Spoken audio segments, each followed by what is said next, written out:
Well, it's me again. I forgot to add this part to my video, but here's my previous arcade cabinet. I just did a video for this just a moment ago. But then I also been working on my own cabinet, and that's what we have right here. Oh, it doesn't look very good right now. It's not done yet, but you'll see here that obviously it's missing its own marquee. The marquee that was on this cabinet will be put on this one, so it's going to look really good. I put my own blue T-molding on there, and I painted it black. The design of the cabinet is based off of the Street Fighter cabinet, which I think is the Daimyo H5, I think. I may be wrong on that. I'll add a little text message or bubble right here. But, yeah. It's based off of the Street Fighter 2 cabinet design and many other games that use that cabinet style. As for the control panel, I had to make it myself.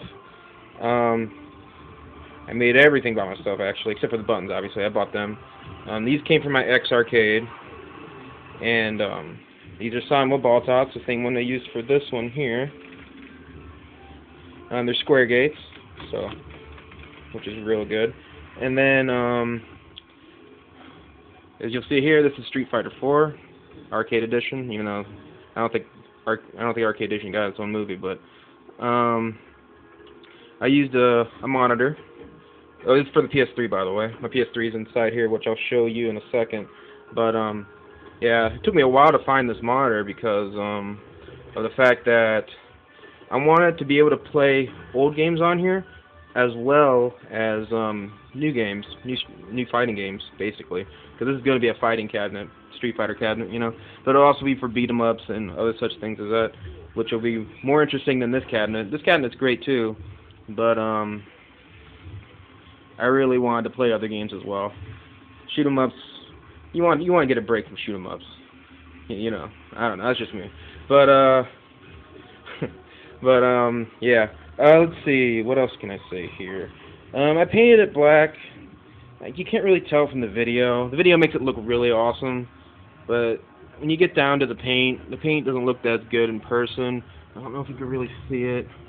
Yeah, you can see it kind of in the video. You see how, like, I need to repaint this.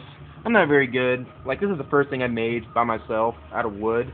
I had very little help with this besides carrying and maybe a couple cuts, you know, just to get a break. But, I mean, I did this basically all by myself. It turned out better than I expected, considering it was my first project. I mean, I did ruin the wood, or I did when I was cutting the side panel, one of these guys. I messed up on the cut because I didn't know how to cut wood, and it cracked into the case, or into the side panel, so I had to cut a whole fresh piece, buy a whole new 4x8, I think it's 4x8, it was a 5x8 board of wood, and cut it. And that was a pain. And then the T-molding itself, when I put this in here, I didn't use a router. I'm not sure if you know what I'm talking about. I didn't use a router when I did this. I used a saw, and I cut all along the edge, which was ridiculous.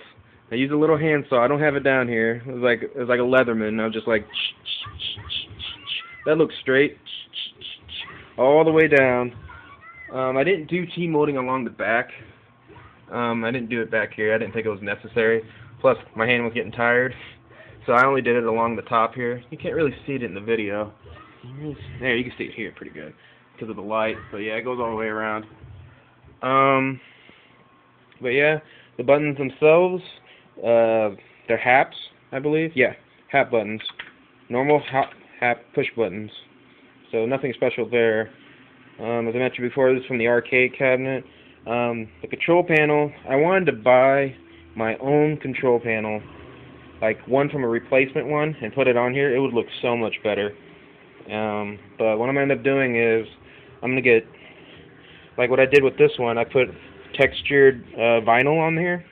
I'm going to put textured vinyl on this one too, but at the same time, I'm going to put plexi over it, as I'm going to do with this one.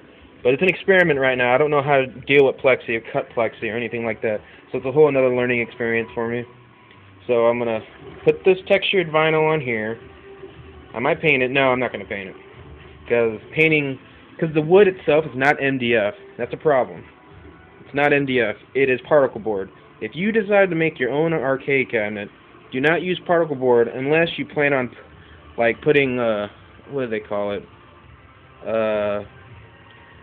Some kind of like side art that takes up the whole control or side of the panel in the front and stuff. Like if you don't plan on doing that, which I wanted to do but found out it was really expensive. Painting's the way to go. It's cheaper, but don't use particle board, which is the cheap wood. It's like $20 for a huge board, and I think MDF goes for a lot more. I don't remember what the price was. So I was going for a cheap cabinet, and this one cost about, let's see, spent about $60 on wood. The parts themselves came from my tank stick, which is somewhere over there, but my tank stick. So these are all hat buttons, and the sticks themselves. So I think each button was like $3. So I'll do the math. I'll put it in the description. But yeah. Oh, I almost forgot to mention. You could open this up. You could open this up here. I might need both my hands, so give me a second. Give me a second here.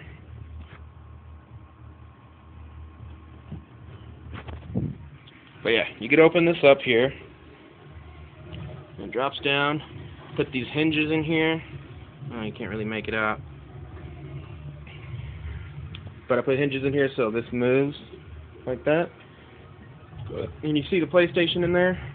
All basic. See some cables hanging out. I need to fix that. And then you can see the control panel. And here is for this here. Clips on there, so it's kind of hard to pull out. Let's see. The control panel itself, there's these little latches I bought for other arcade control panels. So let me unlatch them real quick. And what it does, it allows me to pull this back. And once we get to all my cables and whatever, look at that mess. As long as it works, right? So, put that back. Put the latches back in. Oh, I love that click sound. But yeah, that's it. So when we get to the PlayStation, you just do that. So close that back up. It's closed. Now, so besides redoing the control panel, like putting plexi and all that, I need to also put plexi for here, because you notice I can reach back here. I mean, it's convenient to be able to turn up my sound, 'cause my speakers are back here. But it's convenient to be able to like turn it on, turn it down, turn it up and stuff. But I'm gonna put glass up, and I'm gonna put plexi here, put it up here, put my own marquee, finish at the back. You can see the wall through the back. I might not put it back on there. I don't know yet. It's not an official arcade cabinet. This is just for home use. I might sell this guy if someone's willing to pay for this, but it's just a hobby. So, hope you enjoyed the video. Once I add plexi or do anything to the cabinet, then I'll make another video. So, you guys take care. See if we can get a good pan of this. Both arcade cabinets next to each other. I officially have a collection. Alright, well you guys take care. So, later for now.